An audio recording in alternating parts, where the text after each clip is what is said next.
Imagine grinding for 5 years just to get shish kebabbed by your own brother. Kai is the MVP who binds the Demon King, but Ares has zero chill. Instead of the boss, he aims for Kai's chest with a goodbye and a side of pure menace.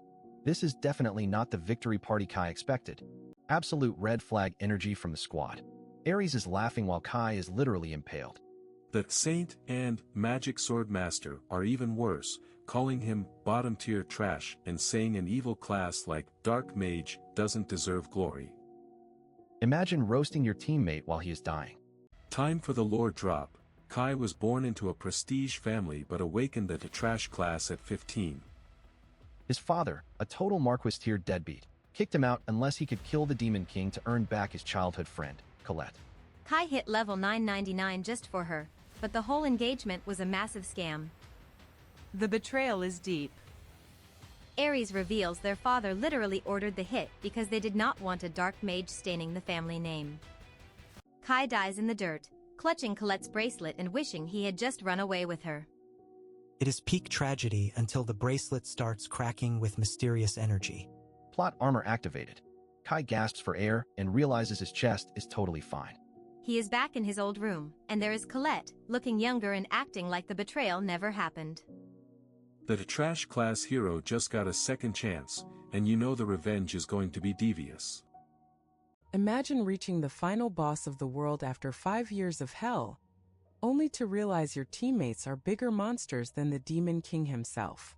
Under a sky that looks like it is literally bleeding, our MC Kai and his party have finally cornered the big bad, but everyone is running on fumes. Meet Kai, the guy stuck with the lowest tier class imaginable, the Dark Mage. Even though he is basically a social pariah, he is the only one with the guts to step up. He thinks of his girl, Colette, and decides it is time for the ultimate sacrifice play. Kai screams out for his brother Ares to get ready while he unleashes his most metal spell, Bloody Bind. He is literally using his own vitality to hold the Demon King in place with giant, gory hands. This is peak teamwork, or so the poor guy thinks. With the monster paralyzed, Kai yells for the final blow. But Ares has a different target in mind. The warrior charges in with a smile that screams, "I am a local psycho," and says goodbye to his own flesh and blood. Instead of just killing the monster, Ares drives his massive sword straight through the Demon King and right into Kai's chest. This is not a mistake. It is a cold-blooded execution. Kai is left coughing up blood, wondering why his own brother just turned him into a human kebab. Ares starts laughing like he just won the lottery, proclaiming himself the sole hero of humanity. To him, Kai was never a brother, just a convenient tool to be discarded once the job was done. Talk about Family of the Year award winners. The rest of the party joins in on the roast session. They are not even shocked, they are amused. Ares mocks Kai for actually believing a useless dark mage could ever stand on the same stage as the elite classes. The disrespect is truly off the charts. Then we have Johann the Saint, who is supposed to be a man of God, but has the personality of a sewer rat. He calls Kai an evil class and says his death is basically divine justice. If this is what a saint looks like, I am joining the demon side. Elsa, the Magic Sword Master, decides to get a few kicks in too.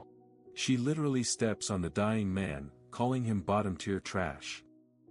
She laughs at his 5 years of struggle, revealing that the entire party viewed him as nothing more than a disposable ladder to glory. Kai's life flashes before his eyes, taking us back to when he was 15.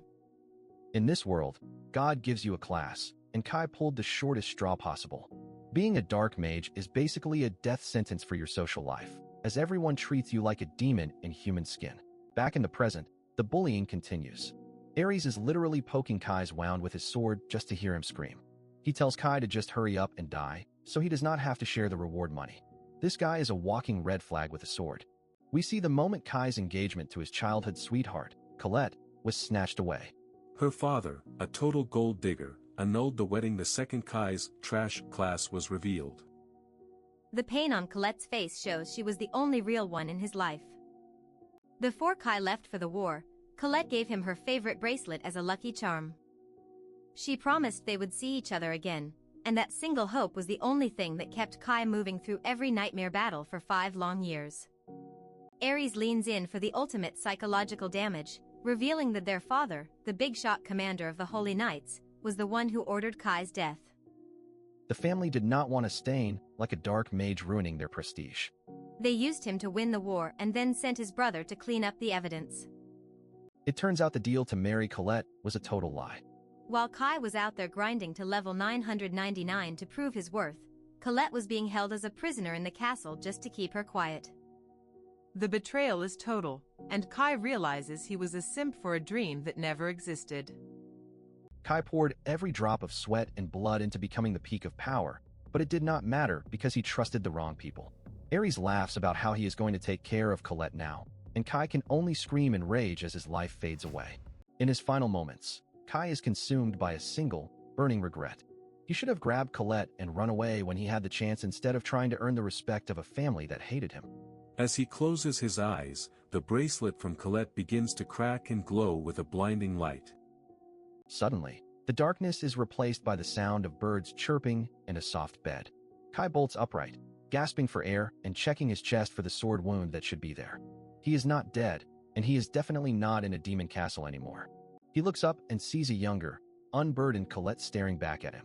She is confused why he is sweating and acting like he just saw a ghost. Kai realizes the impossible has happened. He has regressed to the past, back to when everything was still okay.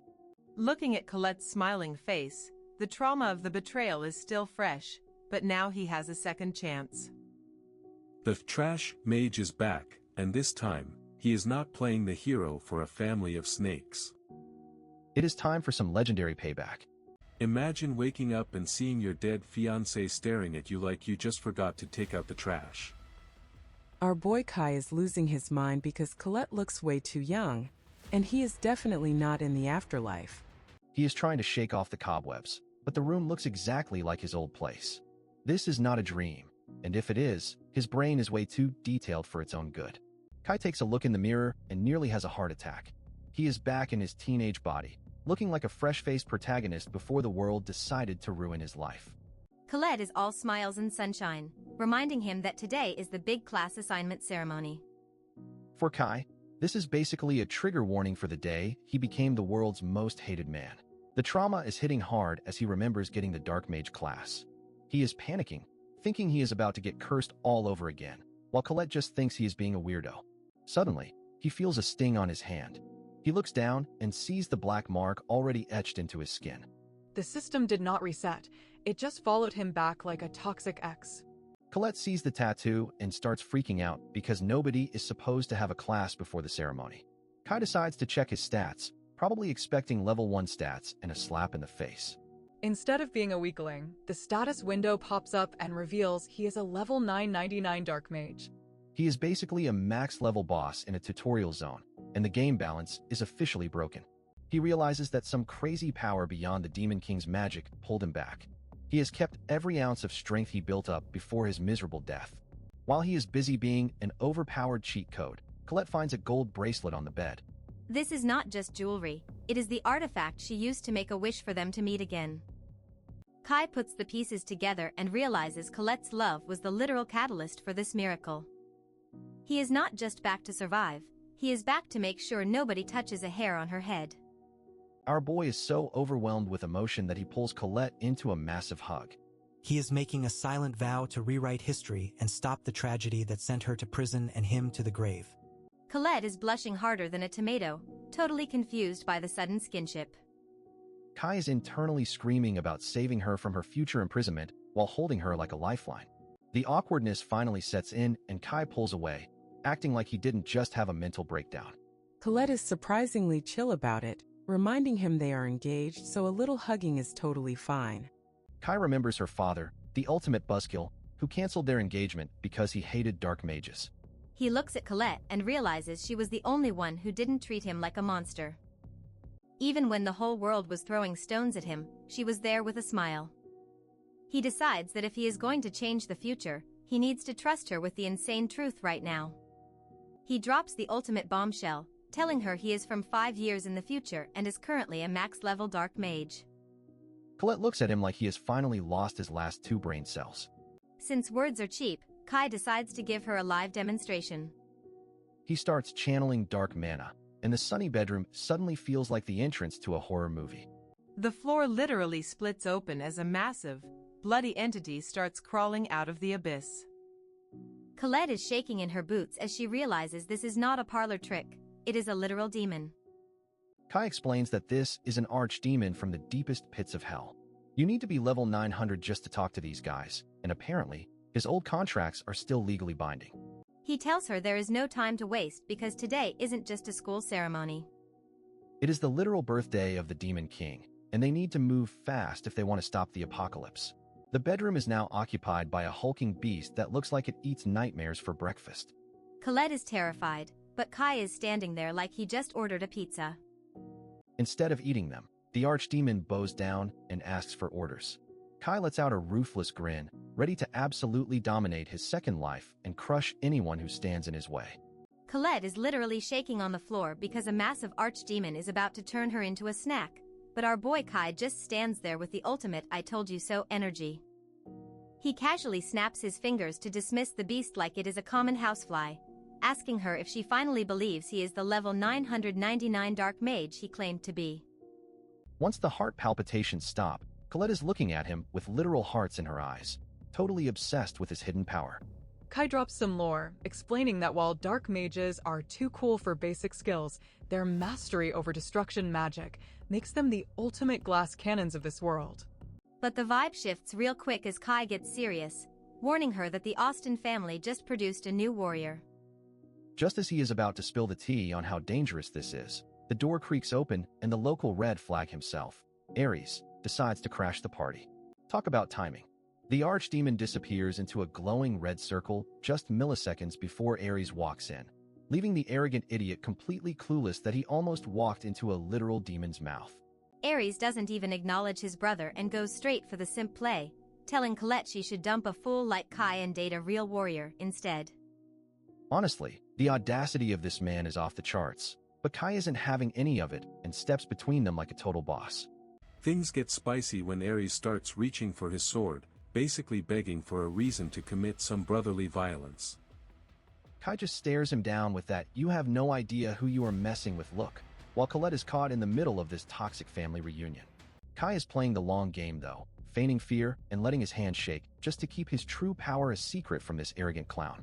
He knows that if he ends Ares now, it messes up his entire plan for the future, so he chooses the pathetic weakling act for now.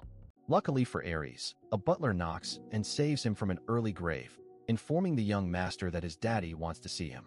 Ares pulls the ultimate "I am too cool for this" exit, completely unaware he just survived an encounter with a god-tier mage. With the trash finally out of the room, Kai and Colette decide to take a stroll through the town.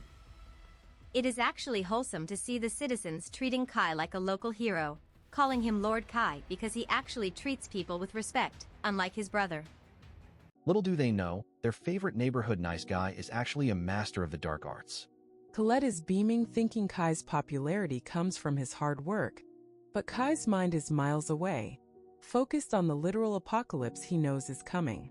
Once they hit the quiet fields, the mask slips and Kai drops a bombshell that would make anyone's blood run cold.